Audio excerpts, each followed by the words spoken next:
Vamos dar início a mais um podcast da Escola Nacional de Concurso. Você que está chegando agora aí, já vai curtindo o nosso canal no YouTube.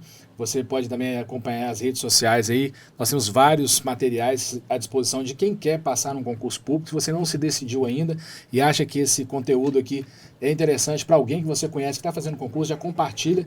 E hoje nós vamos conhecer a doutora Ana Carla Dias, advogada, especializada em Direito Administrativo e Constitucional. Ela que também tem uma carreira de concurso, mas nós vamos conhecer hoje a nossa professora que vai conduzir vocês na trilha do conhecimento do direito constitucional e do direito administrativo. Então, vamos começar com a apresentação, doutora Ana. Seja bem-vinda. Olá, pessoal. Olá, doutor. Obrigada, pelo convite. É um prazer estar aqui nessa casa, Escola Nacional de Concurso. Acho que é uma porta aberta para tanta gente, que está no mercado, que está querendo se especializar, se capacitar. Acho que o caminho é esse mesmo: investimento pessoal, profissionalização e estudos. É isso aí. A doutora Ana vai trazer todo o conhecimento que ela tem, da vida que ela já tem profissional como advogada. Ela também já atuou em cargos públicos, Foi concursada também. Já fez vários concursos também que colecionou insucesso como a maioria dos concurseiros. As pessoas não podem imaginar que fazendo o primeiro concurso vão ser aprovados, doutora Ana? Então, a doutora Ana vai trazer um pouquinho dessa experiência. Nós vamos conhecer a profissional. A doutora Ana, ela é, além de um excelente profissional, não só estando aqui hoje como professora na Escola Nacional de Concurso, mas também é minha sócia no escritório, então eu tenho um prazer enorme de apresentá-la e falar um pouquinho dela também. A doutora Ana eu conheci já tem uns 7 anos, já, Ana? Mais ou menos. Uns 7 anos. E foi exatamente no meio público, Vamos dizer assim, a gente trabalhando em prefeituras, e, enfim. A doutora Ana tem uma experiência vasta e o mais interessante é que a história de vida da Ana pode se parecer muito com a que você vive hoje, que você passou durante o início da sua caminhada. Então, se apresente para a gente, Ana, como é que começou a sua caminhada? Primeiro, eu sou professora na casa, de Administrativo e Constitucional. São 2 matérias que fazem parte da minha vida desde o início, quando eu decidi estudar para concurso, até hoje, que é na minha profissão, onde eu de fato exerço, essa matéria com bastante prazer. Meu primeiro cargo público foi via concurso. Eu entrei já há muito tempo, em concurso, por meio de concurso público. Iniciei em cargo administrativo, isso ainda antes de entrar na faculdade de Direito. Depois subi um pouquinho na administração pública, depois que terminei a faculdade, também por concurso. Eu fiz 2 concursos que eu fui aprovada, E trabalhei na administração pública até 2021 para 2022. Então, assim, nesse tempo, continuei estudando para concurso. Eu fiz várias provas a níveis estaduais, diversos estados.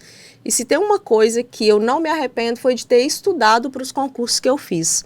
Porque verdadeiramente, ainda que eu não tenha tido sucesso em alguns concursos que eu desejei muito, tudo aquilo que eu estudei me serve muito hoje na minha profissão. Então, assim, é qualificação profissional e é só soma. A gente nunca tem prejuízo quando a gente decide estudar, ainda que com foco para um concurso específico. A meta é alta, a gente sabe que os concurseiros, é uma dedicação praticamente exclusiva, uma dedicação muito intensa, Mas é um projeto que pode se tornar real, com investimento pessoal, com capacitação e sacrifícios, É a trajetória da maioria das pessoas que desejam o concurso público. E aí a gente sabe que a realidade das pessoas são as mais variadas possíveis. Tem gente que consegue ficar estudando talvez a semana inteira, tem outras pessoas que trabalham a semana inteira e tem que tirar um tempinho, achar um tempo na agenda para poder estudar e conciliar isso com a vida, às vezes de casado, com filho, enfim. Então as realidades são as mais distintas, mas no final das contas, talvez a fórmula mágica é uma só, é estudar, não tem jeito. Ninguém vai chegar lá sem estudar e vamos na sorte. A probabilidade é muito pequena de dar certo. Então, acho que o primeiro ponto que a gente pode deixar aqui para as pessoas que estão nos assistindo é que o concurso público ela demanda realmente a determinação, disciplina e investimento de tempo, Ana? É uma escolha, Eu acho que quando decidimos estudar para concurso, a gente acaba abrindo mão de muita coisa, Tempo de qualidade até com a família, diversão, a depender, do concurso que a pessoa escolhe, do grau de dificuldade, Eu mesma, quando eu estudava para concurso, eu tive a oportunidade de trabalhar 3 dias da semana e 2 dias mais no final de semana eu ficava só para estudar. Então, era mesmo uma dedicação. Eu acordava no horário como se fosse para trabalhar, às 7 horas da manhã, sentava para estudar, parava no horário do almoço, almoçava e voltava, sentava na mesa e voltava para estudar. Como se fosse, não. É um trabalho, né? É uma dedicação que você precisa ter. E quando é pra gente, às vezes a gente tenta desfazer, ou algumas pessoas desfazem ou desmerecem, né, esse trabalho que é muito intenso, é exaustivo, é cansativo, mas a trajetória, de fato, a gente sabe que hoje em dia, para passar num concurso público, é pelo menos um ano e meio de estudos, daí para lá, dependendo do grau de dificuldade, mas precisa começar, né, enfrentando os desafios, enfrentando as pessoas que, às vezes, dentro de casa mesmo, que não acreditam, né, que não incentivam, que não apostam, que não mesmo encaram isso como uma realidade e como um propósito, um objetivo que pode ser alcançado. Pois é, Ana, e a sua história, podia falar um pouquinho para o pessoal aqui, como é que é a sua história? Você é de uma família rica, você é de uma família que te apoiou financeiramente, não, pode ficar em casa só estudando. Conta um pouquinho pra gente como é que foi esse começo seu nessa trilha. É até um pouco, não difícil falar, mas é intenso e às vezes as pessoas minimizam, né? Mas na verdade, para começar pela minha faculdade, né? Quando eu fui bolsista na minha faculdade, eu fiz com bolsa 100% integral. E quando eu fui fazer o Enem, que eu entrei pelo Enem, isso tem muito tempo, então a nota do Enem ainda não era tão complexa como hoje em dia. Mas eu lembro que eu falei com meu pai assim, pai, eu vou fazer o Enem. Isso era numa sexta-feira, a prova era sábado, domingo. Meu pai virou e falou assim, mexer com isso pra quê, minha filha? Você é doida? Vai fazer o quê com isso, né? Então esse foi meu primeiro obstáculo e que eu encaro isso ainda assim. Fui contra o meu pai achou que era uma besteira, que não precisava, né? Enfim, entrei na faculdade. Mas um pouco antes de entrar para a faculdade, eu precisei sair de casa, fui morar sozinha. Fui morar sozinha já com 17 anos. Com 18 anos entrei na faculdade. Acabei o ensino médio, entrei na faculdade, graças a Deus. Morei sozinha e trabalhava. Trabalhava, estudava de noite, durante a faculdade. Acabou a faculdade, eu passei logo na OAB, graças a Deus. Da mesma forma, gente, eu me recordo que eu tirei 30 dias de férias para estudar para a OAB. Bacana. Que eu já era concursada, né, num cargo administrativo. E precisava estudar para a OAB. O que eu fiz? Tirei 30 dias de férias, sentei e bora estudar. Passei de primeira, graças a Deus, e passei estudando por conta própria. Primeira fase. Segunda fase, a gente precisa de um suporte melhor. A gente precisa de fato, né, de ter alguém que orienta e que vai te dar o norte. Então, segunda fase também passei de primeira, graças a Deus, mas sempre estudando muito, né? E já fui morar sozinha com 17 para 18 anos e desde então nunca mais voltei para casa dos meus pais. Sempre trabalhando, sempre dando conta das coisas. Só tive a oportunidade de fazer faculdade porque foi com bolsa, né? 100%, tanto que na minha época dos 16 para 17 anos era uma febre para os Estados Unidos. Então eu passei também por essa febre. Tipo, acabando ensino médio, você faz o que da vida, né? Ou você México. vai... México. Passei por essa fase também, mas graças a Deus as respostas vieram bem a tempo. As respostas vieram bem a tempo de eu evitar esse caminho, graças a Deus, né? E a minha trajetória sempre foi de muito estudo, até hoje na profissão, né? Na dedicação, mas sempre acreditando muito naquilo que eu sou capaz, naquilo que eu consigo, porque se a gente depender do suporte de terceiros, a gente acaba se decepcionando, né? Pois é, então vocês estão vendo que aí a Ana, a história dela é de muita sorte, né? Foi sorte, não precisou de fazer muita coisa. Ana, a gente até brinca de vez em quando em algumas situações, até no escritório mesmo, a gente de vez em quando refletindo, a gente para pensar, algumas pessoas falam assim, poxa, fulano deu sorte, mas não sabe qual foi a caminhada, né? E o que as pessoas passaram. Então, fica aí o recado para você que está nos assistindo agora. Se você não se decidiu ainda, se não quer fazer um concurso, mas será que isso é para mim?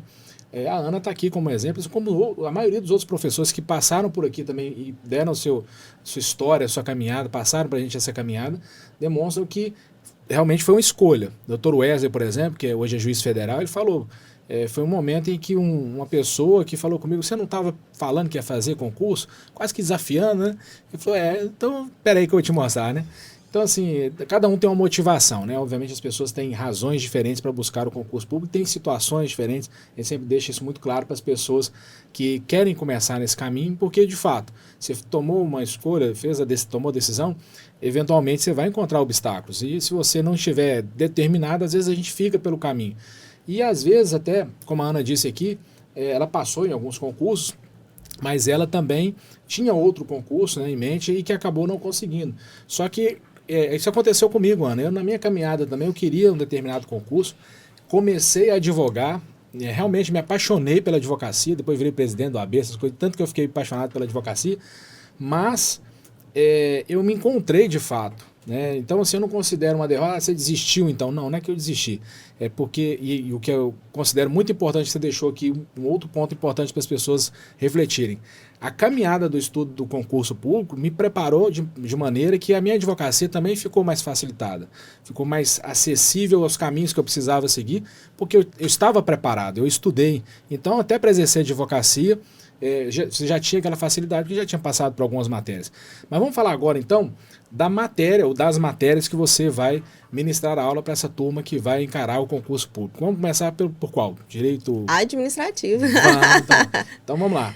Direito administrativo, o que você tem aí tem visto às vezes nos concursos, o que você acha que das recentes alterações que aconteceram, o que pode ser uma tendência, até na prova do AB, que acho que inclusive tem a segunda fase da prova do AB, que também tem direito administrativo, tem de constitucional, mas vamos lá no administrativo. O que você conta pra gente? Então, administrativo eu sou suspeita para falar, porque de fato eu sou apaixonada, né, com direito administrativo. E assim, o foco do direito administrativo nas provas de concurso é literalidade de lei, bastante, primeira fase. Até nas aulas que eu já ministrei aqui, eu já deixei isso com bastante foco. Improbidade administrativa, muita alteração, lei de licitações nem se fala, né? E para a segunda fase, ou para provas discursivas, né, provas um pouco mais complexas, a gente tem julgados do STF que são, assim, verdadeiras aulas, que a gente tem muito conteúdo, muito entendimento bacana, né, que a gente pode explorar. Mas, em síntese, muita coisa é literalidade de lei, que a gente fala com o pessoal mesmo para poder ler, observar os detalhes, observar as nuances, porque prova tem muita pegadinha, a gente sabe, né? Muita pegadinha de uma vírgula né, no lugar errado e acabar sendo uma questão que perde, às vezes, de bobeira mesmo, né? Então, acho que o direito administrativo ele é uma matéria que dá para esgotar bastante conteúdo, não é uma matéria tão extensa assim para as provas, especialmente primeiras fases, né? A depender do concurso, segunda fase, o direito administrativo é um pouco mais intenso, mas nas primeiras fases, ou para a prova da OAB, é uma matéria que dá para você não eliminar 100% de estudo, mas dá para você ter um conteúdo bem denso para você poder conseguir abstrair e tirar uma nota bacana nas provas. E na maioria dos concursos que que incluem o direito administrativo, cai muito também relacionado à lei especial, né, do regime dos servidores públicos, então tem uma legislação específica de servidores, que alguns concursos cobram, né, no edital? Aí normalmente são concursos um pouco mais específicos, né, dependendo da área estadual, com certeza vai pedir regime jurídico de servidor, mas aí já pede, talvez, em questões em menor quantidade, mas vai pedir um entendimento macro. Entendi. Porque normalmente não vai te pedir a especificidade do servidor, mas vai te pedir aonde aquele servidor se encaixa devido à condição dele, à Constituição Federal, uma lei maior. Então, a gente consegue até por dedução, na maioria das vezes, acertar uma questão quando ela é um pouco mais específica, que envolve direito administrativo. Então, as pessoas que têm afinidade com o direito administrativo já na faculdade, por exemplo, seria uma dica interessante fazer já a prova da OAB, já mirando a segunda etapa no direito administrativo? Seria interessante isso? Para quem tem afinidade no assunto, é um assunto que ele é fácil de esgotar, não é um assunto difícil de esgotar, e os conceitos amplos, eles são limitados. Em que sentido? A gente não tem uma diversidade gigante, a gente tem um caminho que vai sempre conduzir numa linha de raciocínio, a gente tira isso pela jurisprudência. STF e STJ.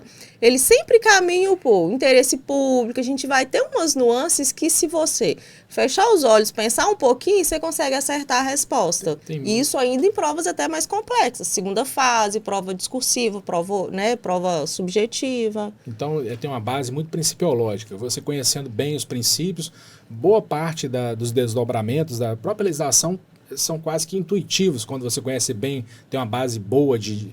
Então, nós podemos dizer que para quem está pensando em estudar e que vai passar por uma prova que tem direito administrativo, uma dica boa seria estudar bem princípios da administração pública? Bem, essa é uma dica super, o artigo 37 da Constituição Federal, gente, disseca ele, elimina ele, e os seus desdobramentos ali, você vai ver que você já vai conseguir já eliminar uma boa questão de matéria de prova. Não, muito bacana. Então, já fica a dica, primeira, porque assim, é um bate-papo para apresentação da professora, mas também serve de aula. A gente já vai aqui dando umas dicas, direcionamento, porque na Escola Nacional de Concurso, além da pessoa ter essa oportunidade desse bate-papo, inúmeros materiais que são gratuitos, né? Nós vamos ter videoaulas, né, no site, no canal no YouTube, nós vamos ter apostilas, nós vamos ter também simulados, e tem inclusive uma coisa que é bem interessante, que é a inteligência artificial, que está sendo agora, já está sendo utilizada para a pessoa poder até fazer o seu cronograma de estudo. Então, aqui na Escola Nacional de Concurso, se você ainda não viu, acesse o site da Escola Nacional de Concurso para você fazer lá a sua simulação do concurso que você almeja e falando da disponibilidade de tempo que você tem, né, quais são os concursos que você mira ali, ele pode te conduzir, criar até um cronograma de estudo para você, totalmente gratuito, para que você possa direcionar seus estudos. E o que é interessante, na Escola Nacional de Concurso também, Ana, essa ferramenta ela vai te trazer a oportunidade de até direcionar o estudo para as matérias que têm maior peso. Ele faz a análise do edital do concurso, vê as matérias que têm maior peso, ou seja, que tem uma pontuação maior, e fala, se você não tiver tempo, dá uma preferência, um foco aqui nessas questões que talvez você tenha um resultado mais positivo. Então, assim, são muitos benefícios que as pessoas têm participando dessa grande comunidade que é a Escola Nacional de Concurso, Ana. E, gente, faz diferença. Por quê? Da minha época não tinha não inteligência artificial, ou se tinha não chegou até mim não, porque a minha programação de estudos era pegar a prova anterior, ver o que caía, ver o que não tinha, eu mesma fazia ali a matemática, né, dividia, ver o que eu focava mais, o que eu focava menos.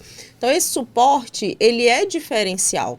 E ele economiza muito tempo, porque hoje em dia o tempo é escasso de todo mundo, né? Então assim, a maioria das pessoas que estudam ou estão se planejando para poder estudar, fazer o investimento para poder estudar, precisam trabalhar, precisam desenvolver alguma atividade, né?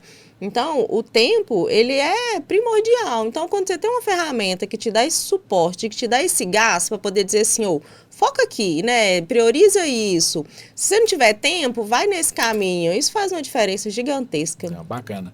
E agora, então, falando para a turma do constitucional. Quem é a galera aí, que tem a galera que está esperando, já falando do administrativo, vamos falar um pouquinho do constitucional. O que a gente tem de inovações, o que a gente pode esperar dessas aulas que serão gravadas aí para frente, né, para os próximos cursos do direito constitucional. Tem muita inovação? Constitucional é uma delícia estudar, gente. Eu acho que é maravilhoso estudar o constitucional. E assim, primeira coisa, algumas pessoas vão até achar que é exagero, mas Constituição de cabo a rabo. Você precisa pelo menos fazer umas 2 leituras da Constituição de cabo a rabo, porque eu fiz e assim, é pesado, né? É conteúdo muito denso, mas ela te dá uma visão tão geral, te dá uma visão tão bacana. E assim, muita coisa você vai vendo depois na legislação específica, que do direito constitucional tem os seus desdobramentos naturais, né? Você vai vendo que faz um sentido, né? A sistemática do direito, de fato, é muito coerente. Então, assim, o direito constitucional, ele tem muita afinidade com o direito administrativo, né? Até por estar voltado muito para essas questões de direito público, né? De pessoas jurídicas de direito público. Então, é uma matéria que tem muita afinidade com o constitucional, né? À toa que eu estou nas duas, né? Nessas 2 disciplinas. Mas, em questão de constitucional, nós tivemos algumas alterações significativas recentemente na questão do piso salarial. A gente teve uma intervenção significativa nessa questão, né? Eu até já gravei, já ministrei aula do piso salarial. Nós tivemos inovações significativas sobre a questão do subsídio mensal, teto de salário de servidores. Então, vocês vão ver que são matérias que são afins, mas que são específicas de direito constitucional, né? Subsídio mensal. Então, são emendas constitucionais que elas têm um peso bem denso e que eu falei certamente nas minhas aulas. Vão ser cobradas literalidade de texto de lei. Porque, assim, o Congresso Nacional promulgou uma emenda que ele fala de lei nacional aprovada pelo Congresso. Gente, vai ser matéria que vai ser cobrada. Vai colocar a lei não nacional, vai botar uma palavrinha ali no meio. Então, assim, é um negócio bem bacana quando a gente pega para ler e vê que de fato faz sentido. E você pega a prova depois, na hora que você vê aquela questão, você fala, não, eu li isso aqui. É uma satisfação, né? É muito bom. E, assim, em termos de estratégia, você falou sobre as matérias e tudo, mas você que fez concurso público, teria... Todo mundo quer uma fórmula mágica, mas essa fórmula não existe. A fórmula mágica é a que serve para você, é de acordo com o tempo que você tem, é com a forma que você consegue... Tem gente que gosta de estudar escrevendo, tem gente que gosta de estudar vendo ali as aulas somente, já consegue pegar, às vezes muito é visual e auditivo, mas tem gente que gosta de escrever. Enfim, tem algum caminho assim, que você seguiu, que você acha que teve um resultado, que te proporcionou um resultado positivo? Duas coisas, né? Como você disse, não tem fórmula mágica, mas duas coisas que no desdobramento chega em três. Primeiro, conhecer um pouquinho a banca do concurso que você quer fazer. Você precisa saber. E nesse daí, se você pular demais, né, de bancas diferentes demais, você acaba perdendo tempo. Porque cada banca tem uma linha de raciocínio para trabalhar. Cada concurso, né, cada jeito tem um foco. Então, você vai saber se pega mais lei, se pega mais jurisprudência e tal. E a segunda coisa que é inconfundível, assim, acho que de todas as que eu usei que mais deram certo questões anteriores. Estudo sobre questões anteriores. Nas aulas que eu ministrei, que eu tenho intenção ainda de praticar aqui na escola, eu trago muito isso. Questões anteriores, como que o assunto é cobrado?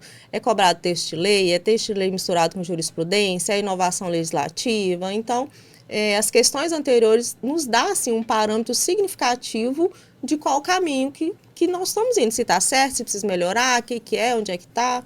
Eu acho que isso é o básico, né? Para cada um se organizar. Então, vamos fazer 2 destaques, então. A Ana acabou de fazer aqui 2 destaques que eu queria frisar para vocês. A primeira falou a questão da banca, né? A banca é quem faz, a empresa que faz, elabora a prova do concurso, seja o CESP, enfim... FGV, né? Tem uma série de empresas que elaboram essas questões. E o que a Ana está dizendo para a gente é que normalmente elas têm um padrão. Elas têm uma linha de trabalho, não um padrão que vai repetir questões, não vai repetir, mas ela tem, por exemplo, uma linha de abordagem das questões, uma forma, se é VOF, se é até mesmo a disposição das questões, né? Mas ela tem também um direcionamento do conteúdo. Normalmente ela cobra uma linha de estudo, né? Vamos dizer assim. E o segundo ponto, Ana, qual foi mesmo? Questões. E não teve nenhum professor aqui, que não tenha abordado isso como uma estratégia, um dos pontos estratégicos que ninguém abriu mão. Acho que todo mundo que sentou nessa cadeira aí que você está sentado agora, em algum momento falou, olha, resolver as questões anteriores. Porque, primeiro, que resolver as questões, além de estudar, porque você está ali revendo o conteúdo, te dá também uma noção se você está no caminho certo, se você está acertando, não, estou errando todas, então peraí, eu preciso mudar, alguma coisa não dá, eu preciso fazer a sintonia fina do meu estudo, né? Mas não, eu estou conseguindo acertar uma quantidade boa, então eu estou no caminho certo, então você continua insistindo ali naquela metodologia. Fazer um parênteses aqui, além dessas... o estudo das questões é muito importante, relevante, mas, gente... fazer as questões como se fosse fazer uma prova mesmo, separar o seu tempo, separar o seu ambiente, separar a sua condição psicológica. O clima da prova. E até para você calcular o tempo que você gasta para fazer uma prova de 80 questões, uma prova de 100 questões, para você saber o tempo que você pode agarrar em cada questão. Isso vai te dando uma maturidade no concurso que vai te trazendo tranquilidade, gente, para quem estuda. É uma maravilha. É uma maravilha. Então, assim, se colocar mesmo, né, fazer questões pretéritas, né, questões passadas de concurso, te coloca nesse ambiente, nessa cadeira. E você precisa também se colocar nesse lugar, né, de calcular tempo, calcular estratégia, como que é. Muita gente vai deixando muita questão sem fazer para voltar depois e não dá tempo. Então, assim, para preparo para concurso é fundamental. Outro ponto importantíssimo que a Ana deixou para a gente aqui agora, e eu já usei essa estratégia também em alguns concursos, eu fazia o cálculo, Ana, de quanto tempo era a prova, quantas questões eram, ou seja, eu teria uma média de quanto seria destinado para cada questão, e aí você não fica na prova com relógio, mas fica lá marcando de alguma forma, te dando essa noção de tempo. Eu sabia, por exemplo, deu 1 hora de prova, eu tinha que ter resolvido tantas questões. Se eu não tivesse resolvido, eu estava atrasado.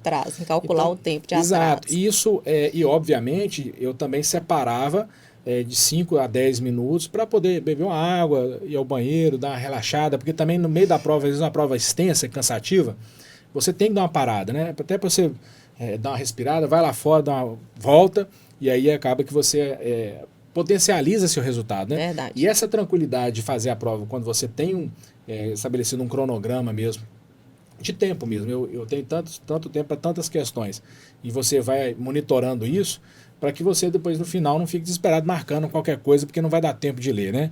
E aí você acaba jogando fora uma oportunidade que talvez fosse o que ia mudar a sua vida, né? E que dá para se preparar. Claro. Não precisa ser pego de surpresa, né? E concurso, gente, experiências. São experiências. Você vai vendo que você vai melhorando a cada concurso que você faz. E concurso, eu sei que já é um jargão, mas você não faz para passar, você faz até passar.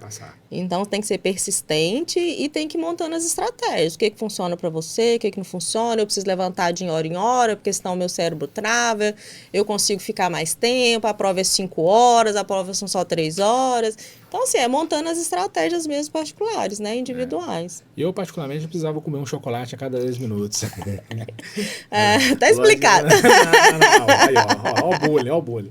Não, na verdade, assim, o chocolate ele é fundamental, né? Mas, assim, dá para comer só um bombonzinho, né, na prova inteira. Dá, 5 horas, 2 horas e meia, você faz um recorte ali, reabastece e volta. Eu achei engraçada a sua risada aí. Por que será que ela riu? Será que percebe? Porque, assim, outro fato importante que a professora colocou ontem pra gente aqui é a atividade física. O quanto a atividade física é importante para o concurseiro, eu não tinha essa noção, né? Foi importante para você, não? Não. Era importante, eu não sabia. Né? Então, mas, assim, de fato é muito importante, porque o seu condicionamento físico também, ele interfere diretamente na sua capacidade mental de conseguir aprender mesmo o conteúdo, né? De reter a informação. Eu, assim, talvez eu tenha pecado um pouquinho só. Tá não é porque eu fazia concurso, eu jogava bola e tal, não ri não. Mas... Nesse público a gente ainda acho que tem uma sorte, né? Normalmente são pessoas um pouco mais bem condicionadas, né? Que estão mais novas no mercado. A gente tem pessoas também que... Eu era novo, né? Pra fazer concurso também, então... Só que eu não fazia, gente. Não preocupa não, porque eu não ia fazer prova pra polícia, não tinha TAF, não tinha que correr, não tinha que fazer flexão. As minhas provas eu fazia eram mais tranquilas, né? Mas o condicionamento físico e psicológico, né, emocional, até de você passar 5 horas sentado numa sala fazendo prova, né? O desgaste. Aí se você passa numa primeira fase. O intervalo para a segunda fase normalmente é muito curto, né? Então você já pega uma segunda fase, igual eu já tive a oportunidade de pegar a segunda fase densa, né, de 2 dias de prova. Você tem que ter um condicionamento físico para o seu cérebro aguentar, para a sua cabeça aguentar, porque senão, de fato...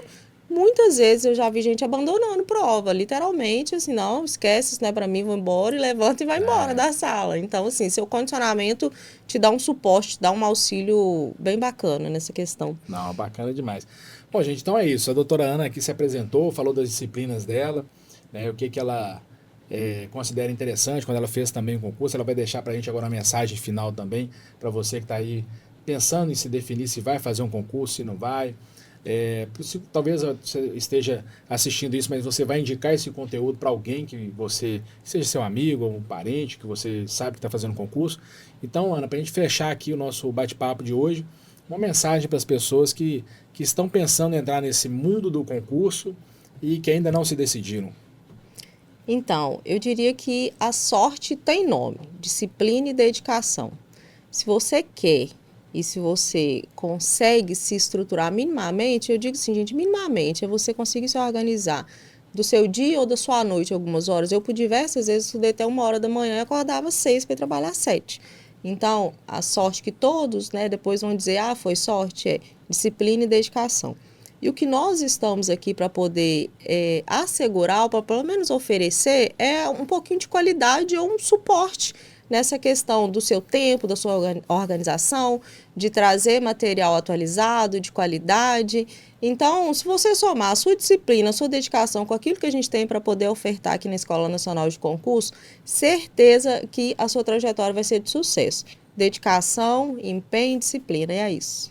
Então é isso, gente. Seja bem-vinda, doutora Ana, nossa equipe de professores. Vai ser muito bacana conviver contigo aí nessas gravações e nessas aulas que certamente serão ministradas com muito profissionalismo. E espero te encontrar no próximo conteúdo que nós vamos gravar nos próximos dias. É isso aí, galera. Quem gostou já compartilha, curte, se inscreve aí no nosso canal no YouTube e espero vocês no próximo vídeo.